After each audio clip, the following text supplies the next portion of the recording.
Coming up on Network Africa. More than 30 people killed in devastating floods in Sudan.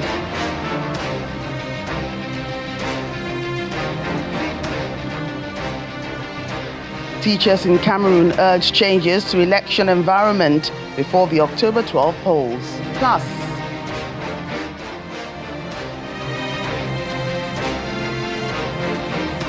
Nigerian designer Al-Fadi leads masterclass at the reputable Rome Academy of Fashion to celebrate World Cotton Day.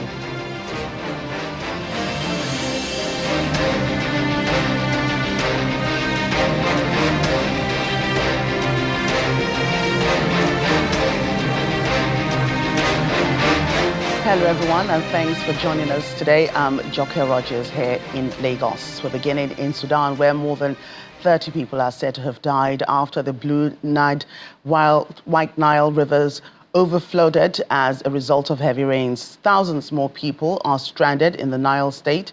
Residents describing a night of terror as floodwaters surged through homes and farmland. A lack of equipment and resources has frustrated local initiatives to mitigate the damage, while heavy rains continue to hinder movement and rescue efforts in some low-lying areas. Other states hit by flooding, including Blue Nile, Al Jazeera and Khartoum. Sudan's Ministry of Agriculture and Irrigation had earlier identified 6 states at significant risk of Nile flooding this year, including Jazeera State and Khartoum. Authorities have called on citizens living in vulnerable areas to take all necessary precautions.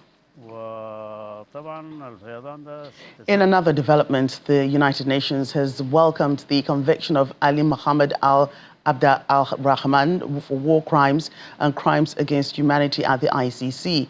Al-Rahman's conviction by the International Criminal Court is the first of any of Sudan's leaders at the court.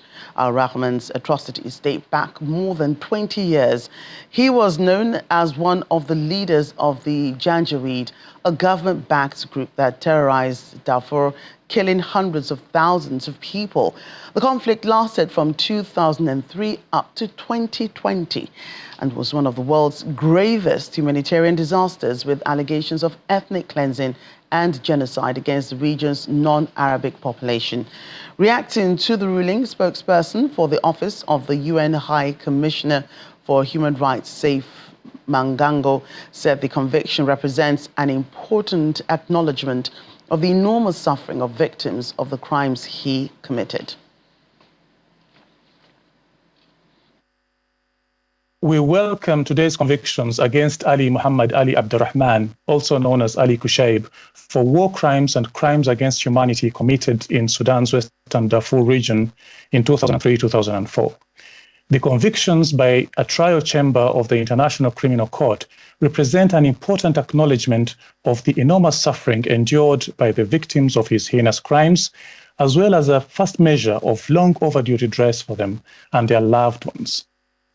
We pay tribute to the victims who courageously shared their accounts of harrowing and life-altering loss and suffering, hoping against hope that one day accountability would reach their once seemingly untouchable tormentors. Today's verdicts, the first in a situation referred to the court by the UN Security Council, unfortunately come at a time when similar atrocity crimes are taking place once again in Darfur and elsewhere in Sudan, amid the ongoing conflict between the Sudanese army and the Rapid Support Forces. UN High Commissioner Volker Turk hopes today's verdicts will serve as a fresh reminder to the perpetrators of today's crimes that there can be no impunity for mass crimes against civilians, a reminder to them that they too will be brought to justice one day for grave violations of the law. The verdicts confirm the ICC's continuing importance as a court of last resort when there is no prospect for accountability at the national level. Let's get more on this. Our Sahel correspondent Mo Aliyu joins us from Ghana. Mo, great to see you today. Thank you, Joke. How are you? I'm great, thank you. Right, let's get into it. Let's talk about the ICC conviction of Mohammed Ali Abd al-Rahman for war crimes and crimes against humanity. How far back do these crimes go, and what impact do you think his conviction will have on the people of Sudan?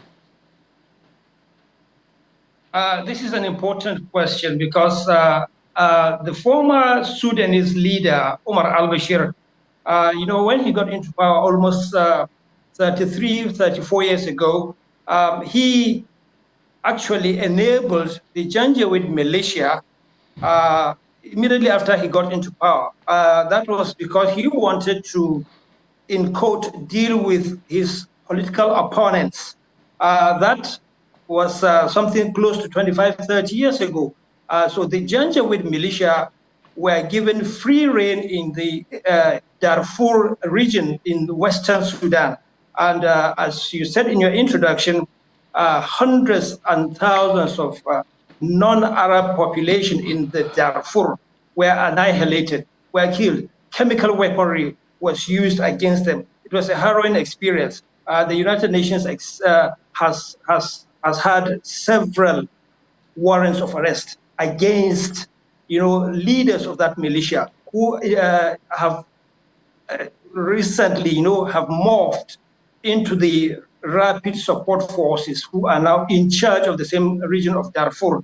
Therefore, Omar al-Bashir himself, who enabled the militia, the Janjaweed militia, he himself has an outstanding warrant for genocide against him, even though he is under detention somewhere in northern Sudan. That is the situation. The Sudanese people have the long-suffering Sudanese people, but especially in the west of the country, in Darfur, have not had it good over the last 20, 30 years. Right, and African countries have complained in recent times that the ICC has been used to go more after Africans than people from other races and countries. What reactions have you noticed on the continent to al-Rahman's conviction? Well, this is also interesting because if you remember, last month, three West African countries, the Sahel countries of Niger, Mali, and Burkina Faso, announced their withdrawal from the ICC, from the Rome Statute that set up the ICC. Burundi has already left prior to the announcement that they gave, and many other African countries, including South Africa, are considering leaving. The major reason why these countries complain about the role of the ICC is because statistically, the 10 first investigations the ICC launched, 9 out of those 10 were against Africans who were accused of war crimes or, other very major crimes against humanity. So African leaders, most of these countries feel that there is no reason why they should stay, as members, African states as members of the ICC, because they do not see any justice being meted out to places that such things are happening to. I'm talking about places like Afghanistan and Yemen, where also crimes against humanity have been ongoing for more than 30 years. And perhaps the people of Sudan, presently are more overwhelmed by the flooding in Nile State, where more than 30 people are believed to have been killed. Thousands more are stranded, according to reports. Are there rescue efforts ongoing? How dire is the situation? Yeah, this situation even though the situation in the Nile State is on the opposite side of Sudan, that is in the area controlled by the Sudanese government, northeastern part of Sudan, near the border with Egypt. But the two rivers, the Nile River, that is the White Nile River and the Blue Nile River, meet in Khartoum and moved north through the Nile River state. That particular area has always been a lowland, and so flooding is not something that is new. But because of the crisis, because of the ongoing civil war, the authorities in Sudan are handicapped, to say the least. They are finding it very difficult to move men and materials, and rescue efforts are actually virtually non-existent in the northern part of the country. The reports I'm getting are that in the area in the center of the country, that is Al Jazeera state, Damazin, which is the Blue Nile state, and Khartoum state, those areas in the center of the country are faring much better. Rescue efforts have started, and people are moving to higher ground, assisted by government officials, especially the military. That is what is going on right now. It will take a few more days for the scale of the flooding to be, uncovered. But suffice it to say that that part of Sudan, being a lowland, has always had this. Remember, end of August this year, in the same Nile state, River Nile state, another flood especially similar to this one took place, and at least a dozen people were reported to have been killed. This end of the rainy season in Sudan has come with heavy rainfall, and we are expecting more rains in the coming days. Okay. Right, Mo, thanks again for the updates on those top stories. Let's move ahead. The presidential election in Cameroon is just a few days away, and while the politicians try to convince participation, teachers in the country want more focus on the nation's education sector. The teachers are dealing with irregular salaries, overcrowded classrooms, and crumbling infrastructure. They hope politicians will realize that no changes can occur in an unstable political environment. They also want stability now before the election and after. The education system in Cameroon is characterized by a deep crisis which led to numerous teachers' strikes, poor education quality, and disruption of the learning process caused by displacement and regional conflicts. Presidential candidate Paul Biya pledged to make education a national priority, promising continued reforms at all levels and renewed efforts to addressing long-standing grievances over teachers' welfare. At the level of the private sector, one of those major challenges that we used to face is the fact that coming back for an academic year like this, out of the number of teachers I know in most of the private schools do go without salaries between the months of maybe July and August. And so bouncing back in September without major salaries is always a handicap for many of those teachers. The inflation rate in Cameroon is too high. So you can, as a teacher, you cannot live on 3,000 francs. If you consider just yourself alone, cannot live on 3,000 francs a day. Times 30, it gives you 90,000. Plus your house bill and all the like, you realize that the salary is not helping the teacher for now. There is regular absences in the rural area. When a mother gets up in the morning and wants to go to the farm with the son or the daughter, he does not think that the child has to study. And for that reason, it's a challenge to us because you start something today and you cannot finish it tomorrow. Madagascar's President Andry Rajoelina has announced the appointment of General Rufin Zafisambo as the new Prime Minister. He says the appointment comes as the country needs a premier capable of restoring order and the people's trust. It comes amid protests across the country over water and power cuts that have morphed into wider dissatisfaction over corruption, high unemployment, and the cost of living crisis. Last week, the president dismissed Prime Minister Christian Nsay, a civilian, and his entire cabinet in an attempt to placate the protesters. On Monday, he said the new Prime Minister needs to be someone clean and ready to save Madagascar. And still ahead on the program, Ghanaian cyclist Emmanuel Ajay becomes first African to complete a solo trip from Germany to Ghana. Stay with us for details. Welcome back. We're in South Africa now, where President Cyril Ramaphosa has tabled new intervention plans to help boost the country's economy. He made the announcement while delivering his closing remarks at the African National Congress National Executive Meeting. Part of the interventions that he outlined are strengthening partnership in the African Continental Free Trade Area and to fight corruption. Ninth intervention is to accelerate the diversification of our trade partners, to strengthen our participation in the African Continental Free Trade Area and address the impact of tariff and non-tariff barriers. This will include an emergency industrial support package for sectors affected by increased tariffs. We will expand exports under the Africa Continental Free Trade Area, as well as exports to BRICS countries and indeed to other markets where we will be paying visits in due course. We need to rebuild and reform state-owned enterprises to be effective developmental instruments.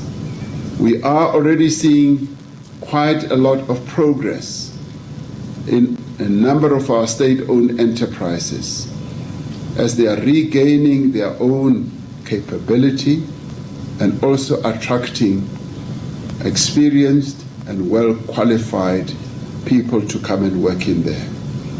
The efficient and well-governed state-owned enterprises are vital to economic growth and also vital to our national competitiveness. Corruption corrodes competitiveness. We therefore insist on consequent management, lifestyle audits, and enforcement of integrity standards across the public sector. Meanwhile, 6 South Africans that were part of the global Sumud flotilla have been released and have reached Jordan safely. This is according to South Africa's Minister of International Relations and Cooperation, Ronald Lamola. The South African global Sumud flotilla activists were part of more than 400 others from across the globe that were intercepted by Israeli forces while trying to reach Gaza.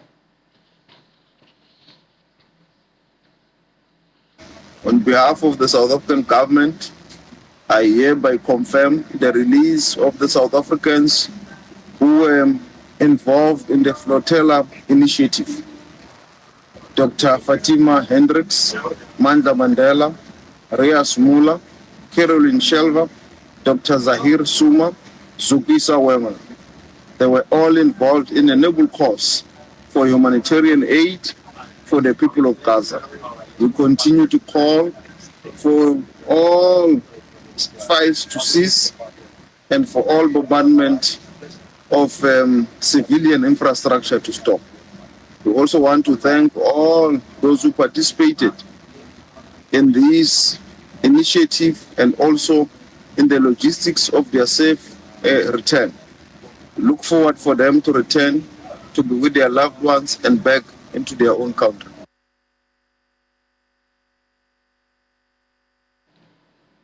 And we continue here in Nigeria, in Lagos State to be exact, where the governor, Babajide Sanwo-Olu, is calling for stronger collaboration on flood-resilient measures to protect lives, livelihoods, and enhance the state's capacity to adapt to the impacts of climate change.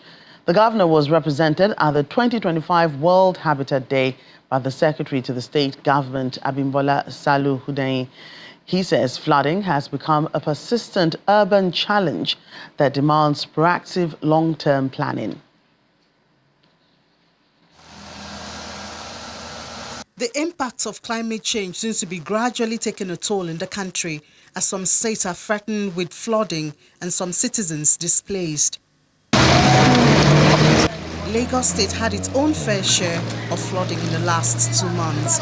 Knowing the effect of natural disaster, the 2025 World Habitat Day provides an opportunity to discuss one of the city's most pressing challenges, floods. The floods remind us that planning cannot ignore environmental realities. By enforcing, regulating, promoting sustainable building practices, and integrating climate resilience into urban design. We are positioning Lagos State to withstand crisis while ensuring that no one is left behind. Speakers at the event highlight the realities of Lagos as a coastal city and the need to protect the environment. We have so much yet to see in laws and a lot of profiteering, a lot of people that just want to build. All our wetlands are gradually disappearing. So please let us take action.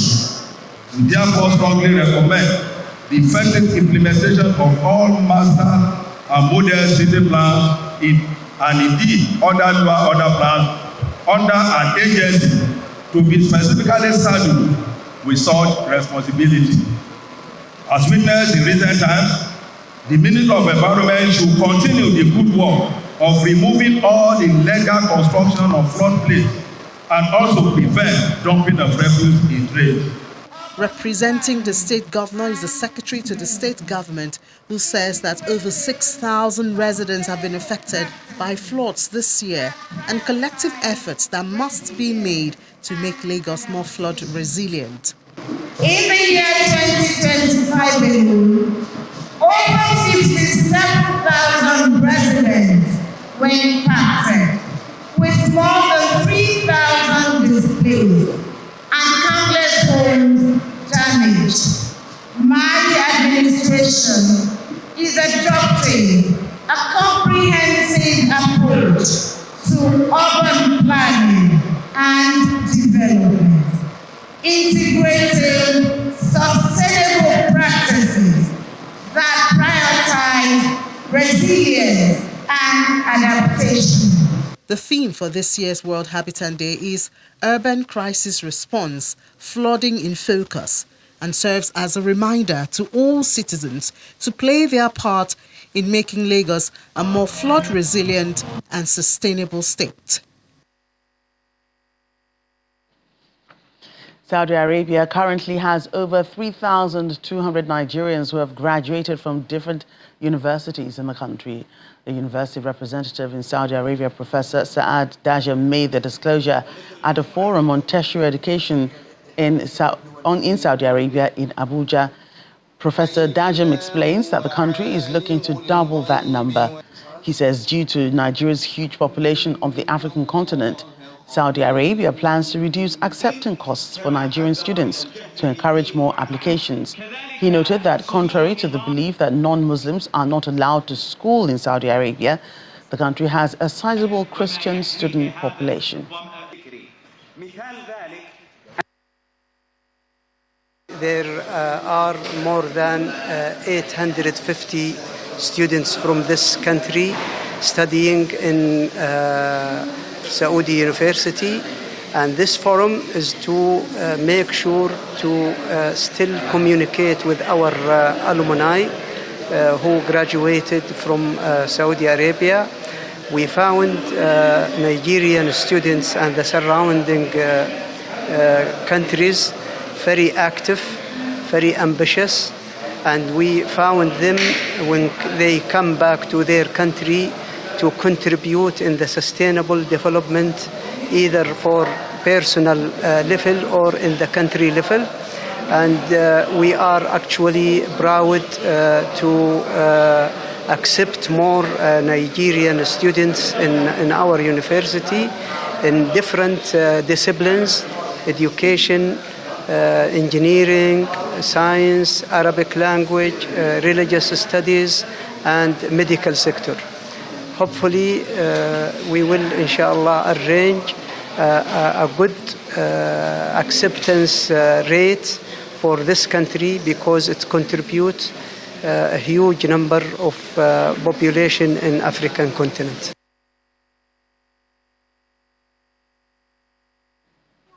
Africans have been on the map making history by traveling in unique ways between continents. This time we feature Emmanuel Ajay, a Ghanaian cyclist who has become the first African to complete a solo cycling trip from Germany to Ghana, riding more than 10,000 kilometers. through 15 countries in 104 days. The 37-year-old sports scientist left Munich on June 7, 2025 and arrived in Ghana's capital city, Accra, on September 19, 2025, where he was greeted by cheering relatives. His goal was to raise 100,000 euros or $108,000 for Edu Sports, a program that supports education and youth development in Ghana through athletics. His journey took him through Austria, Switzerland, France, Spain, Morocco, Western Sahara, Mauritania, Senegal, Gambia, Guinea-Bissau, Guinea, Sierra Leone, Liberia, and Cote d'Ivoire before finally reaching the final destination. While there were many memorable moments, the cyclist explained the ride pushed his limits both emotionally and physically, especially through the Sahara Desert, a 2,300-kilometer crossing under scorching sun. Yet his determination to build and give back to his country's youth through Edu Sports kept driving him forward.